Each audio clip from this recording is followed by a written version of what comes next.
Hoje teremos um programa em comum. Ele foi criado com base em fotodocumentos que por muitos anos não foram mostrados ao público.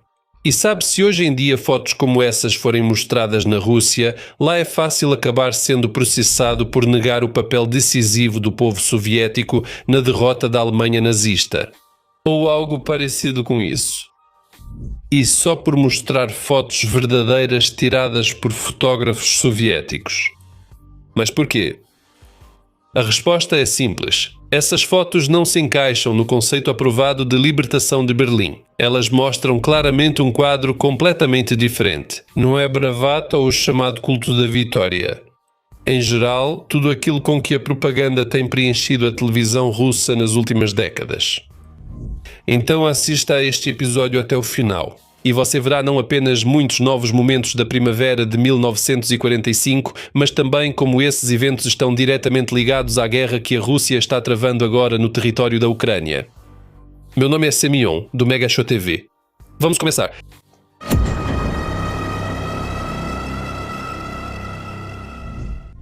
Berlim, primavera de 1945, Vesna 1945. Para começar, deixe-me introduzir vocês na atmosfera que reinava em meados da primavera de 1945 no Terceiro Reich, que já vivia seus últimos dias. Sobre o assalto a Berlim e as enormes perdas sofridas pelo Exército Vermelho, eu já fiz um vídeo separado. Mas hoje eu gostaria de mostrar de forma mais específica, com a ajuda de fotos raras, qual foi o preço daquela vitória a partir de exemplos concretos de soldados comuns. Eu gostaria de mostrar para vocês o outro lado da guerra. Embora qualquer pessoa sensata já entenda que a guerra é um horror, guerra é sangue, destruição, crianças chorando, pais, irmãos e maridos que não voltaram para casa. E só na cabeça dos russos, graças ao trabalho intenso da máquina de propaganda, a guerra foi apresentada por muitos anos como desfiles, fogos de artifício, Maio Libertador. Mas graças aos fotógrafos que na época não tiveram medo de registrar não só os momentos solenes dos desfiles e também às pessoas que preservaram essas fotos, nós podemos ver como realmente era a parte final da Segunda Guerra Mundial. Aliás, hoje em dia essas fotos podem ser encontradas principalmente em sites estrangeiros e não em sites com o domínio .ru. Se você procurar no Yandex algo como Foto Berlim 45, vai aparecer uma foto do Reichstag com a bandeira vermelha. Marcha de soldados ao fundo de prédios destruídos, oficiais militares de alta patente inspecionando o esqueleto do gigante caído. Ou de vez em quando podem aparecer soldados do Exército Vermelho felizes e sorridentes, ou até mesmo os próprios berlinenses. Isso é bastante estranho. Sabendo dos acontecimentos reais, pode-se afirmar que muitas dessas fotos são encenadas. A propaganda soviética transformou o próprio fato da vitória em um triunfo, mas muita coisa ficou nos bastidores. Hoje vamos olhar para o coração da cidade destruída. Veremos com os olhos daqueles que viveram e morreram entre as ruínas. Esta não será uma crónica heroica, será uma crónica de dor dos dois lados das barricadas. Berlim, o outro lado da vitória. Essas fotografias ficaram escondidas e desconhecidas por muito tempo. Um dos fotógrafos cujos trabalhos vou mostrar para vocês hoje foi Valery Fominsky, que era cirurgião de profissão e se tornou fotógrafo militar. Ele não foi apenas uma testemunha dos acontecimentos, mas estava no epicentro deles e escrevia em suas anotações. Minha tarefa era simples: registrar para que soubessem o que estava por trás dessa vitória e não fosse esquecido. Ele fotografava sabendo que essas imagens não deveriam chegar ao grande público, porque mostravam a guerra não pelo lado heroico, mas pelo lado humano. Como já ficou conhecido durante minha pesquisa recente, o Exército Vermelho sofreu perdas de mais de 1 milhão de pessoas durante a Operação de Berlim. Sobre aqueles que terminaram seu caminho e ficaram para sempre na terra alemã, não vamos falar agora, mas vamos abordar o destino daqueles que sobreviveram, mas ficaram feridos naqueles dias de primavera de 1945. Nesta foto, vemos um soldado ferido, o único sobrevivente da tripulação do tanque. E esta foto o próprio autor legendou assim: ferida é ferida, mas o dever é o dever. A conclusão é simples: se os ferimentos não são graves, faz-se um curativo e volta-se à luta. Não é Berlim, mas sim Alemanha Oriental, abril de 1945, mas a legenda deixa ainda mais claro para nós a atitude em relação aos soldados feridos antes do confronto decisivo da Segunda Guerra. os levemente feridos de volta às fileiras. E no próximo grupo de fotografias podemos observar o próprio processo de transporte dos soldados feridos para os hospitais de campanha. Especificamente nesta fotografia e nas duas seguintes, é mostrado o processo de como o grupo atua. Soldados feridos após a batalha estão sendo levados para o batalhão médico-sanitário nos arredores de Berlim em abril de 1945. Sem dúvida, eu gostaria de expressar minha enorme gratidão a todos os profissionais de saúde que retiraram os combatentes do campo de batalha, ajudaram no transporte deles e, o mais importante, prestaram a ajuda tão necessária. Em condições difíceis, sob bombardeios, em meio a situações horríveis e tiroteios incessantes, o feito deles não é menor do que o dos próprios soldados. E agora, para sua atenção, fotos raras de arquivo diretamente dos hospitais. Como isso é diferente das fotos típicas com as quais associamos o ano de 45. Aqui não veremos sorrisos e alegria, nem outros atributos das fotos da internet russa com os quais se tenta transmitir a atmosfera daqueles dias. Nessas imagens vemos toda a dor que a guerra causa.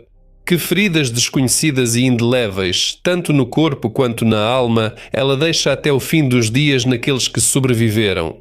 Como escreveu Jonathan House em seu livro A Batalha por Berlim sobre os soldados soviéticos que chegaram a Berlim, eles deixaram sua saúde no campo de batalha.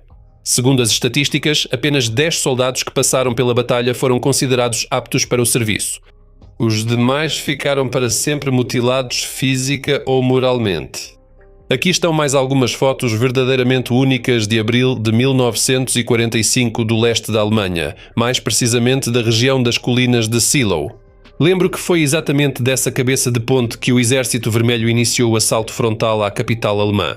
E foi exatamente lá, durante os combates locais, que, segundo várias estimativas de historiadores, morriam pelo menos 10.000 soldados por dia. Sobre o número de feridos, nem se fala. Por exemplo, a foto que você está vendo agora. E o título é breve: Última homenagem aos tanquistas mortos. E na próxima foto, justamente, é mostrado um momento único. Transporte de um ferido para o posto médico do regimento em um canhão autopropulsado logo após o Carnificina de Seelow. E a última foto desse mesmo período. Aqui podemos observar uma salva de despedida em memória dos tanquistas mortos. E o número deles também chegava às centenas só nos primeiros dias de abril, no início da Operação Ofensiva de Berlim. O próximo grupo de fotos que consegui encontrar é dedicado à relação entre os soldados libertadores e os moradores locais. Aqui, como se diz, é uma faca de dois gumes. Por um lado, as tropas soviéticas realmente libertaram os alemães da praga fascista. Por outro lado, privaram cerca de 3 milhões de habitantes da cidade do Principal, seus lares, os prédios onde mais de uma geração de berlinenses cresceu. O fotógrafo e artista Evgueni Lvov deu um nome muito preciso a esta obra. Em Berlim, fósforos não são necessários. De fato, no final de 1945, a antiga cidade medieval, antes bela, parecia mais um campo de cinzas. E estas são imagens datadas de 8 de maio, nas quais aparece um oficial do Exército Vermelho, anunciando aos moradores locais que a guerra mais sangrenta da história da humanidade chegou ao fim. Já mencionado, Valery Fomin. Berlinski, o autor desta imagem, a legendou assim: 8 de maio. Atenção! Transmitimos o texto da capitulação do exército fascista alemão. Nesta foto pode-se ver os berlinenses limpando as ruas de sua cidade natal perto do Reichstag. Sobre como a cidade ficou após vários dias de bombardeios e combates de rua, é isso que gostaria de mostrar a vocês no próximo bloco. Cidade fantasma. Berlim, maio de 1945, na verdade, é uma cidade fantasma, uma cidade cemitério. De acordo com dados da BBC, 95 edifícios na cidade foram completamente destruídos. Veja como o médico alemão Heinrich Feldmann descreveu esses dias. Nós caminhávamos pela cidade. O silêncio era absoluto. Apenas o cheiro da morte lembrava que havia pessoas aqui. Ruas vazias, ruínas onde ainda jaziam corpos. Os berlinenses sobreviventes, em sua maioria mulheres, passavam fome. Já abordei detalhadamente em episódio anterior que muitas berlinenses foram vítimas de violência dos libertadores. Agora gostaria de focar na catástrofe humanitária. Não há outra maneira de descrever o que aconteceu em maio e junho daquele ano. De fato, a comida se tornou uma moeda pela qual as pessoas entregavam seus últimos bens de valor. Aqui está uma citação das memórias da moradora de Berlim, Martha Richter. Trocamos o anel da vovó por 2 pedaços de pão. Essa foi a única chance de sobreviver. E este já era um trecho de uma entrevista de 1972 de uma testemunha daqueles acontecimentos, a berlinense Anna Hausmann. No primeiro mês após a batalha, cada um de nós perdeu alguém. Enterrávamos os mortos em nossos próprios quintais. A população civil de Berlim pagou um preço terrível pela derrota. Crianças morriam de fome, mulheres se escondiam da violência. Sobre o fato de que o clima moral na cidade era, para dizer o mínimo, deprimente, há testemunhos também do outro lado. Aqui está um trecho de uma carta guardada no Arquivo Militar do Estado. Nós vencemos aqui, mas a que preço? A cada passo, cadáveres. Atrás de cada casa, a morte. Foi assim que um dos soldados soviéticos escreveu em uma carta para casa. E para encerrar este bloco, gostaria de mostrar a vocês imagens exclusivas. Estas são fotos panorâmicas da cidade, como a cidade realmente era naqueles dias. Graças à junção de várias imagens, temos diante de nós o verdadeiro retrato do que estava acontecendo.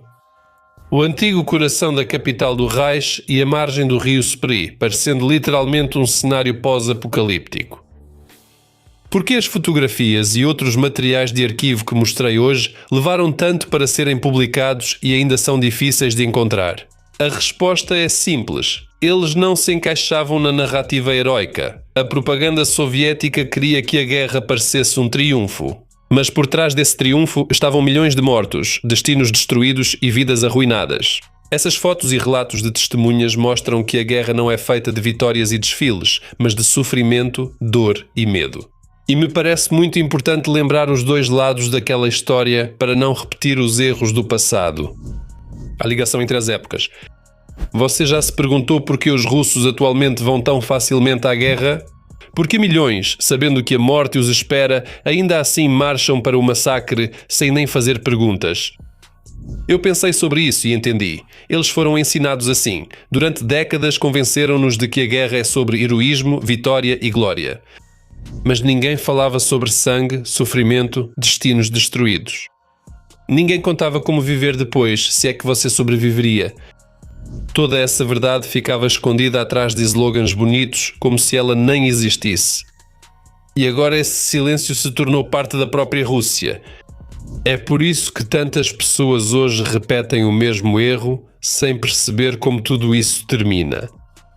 Entende? Muitos anos, décadas inteiras, na consciência coletiva eram incutidas ideias como tudo pela vitória, os fins justificam os meios, as mulheres ainda vão dar à luz mais filhos.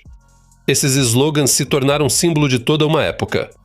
Uma época que formou gerações acostumadas a se sacrificar sem questionar.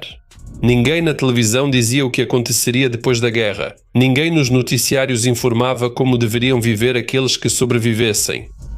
Pelo contrário, o soldado era apenas um meio para alcançar objetivos, e a vida dele, sua mente, seu futuro, para Putin, não importavam nem um pouco. Já faz quase 3 anos que os russos vão para o abate sem reclamar, sem fazer perguntas. Afinal, na cabeça deles há uma ideia clara e definida: morrer pela pátria é um feito heróico. Por algum motivo, ninguém pensa que viver pela pátria e não invadir a terra alheia é um feito heróico. Na verdade, isso é o normal. Não quero justificar o exército de ocupação russo, mas um dos fatores que influenciou e continua influenciando a atitude dos Ivans russos em relação à guerra atual é a questão da glorificação daquela grande guerra durante todos esses anos. Isso não é uma coincidência. Isso é um impacto deliberado da propaganda, especialmente após a chegada de Putin ao poder. Conclusões. O sistema soviético já heroizava a guerra, escondia seu lado sombrio, fechava os olhos para milhões de mortos mutilados e destruídos psicologicamente, deixando apenas uma bela imagem para os aparelhos. E a isso se somou o desejo maníaco de um ditador do Kremlin de repetir. E tudo isso com o apoio de seu eleitorado, de Moscou até as regiões mais distantes. E sabe, infelizmente, enquanto os russos enxergarem apenas glória na guerra, enquanto lá continuarem calados sobre o fato de que a guerra destrói não só corpos, mas também almas, Os habitantes desse imenso país continuarão indo para o abate como peões sem rosto nos jogos de outras pessoas. E é importante entender e lembrar: a verdadeira vitória não é destruir o inimigo, mas preservar a vida. Não desfiles, mas um futuro em que ninguém queira repetir a guerra sabendo o que ela traz consigo. É só isso da minha parte. Tchau a todos!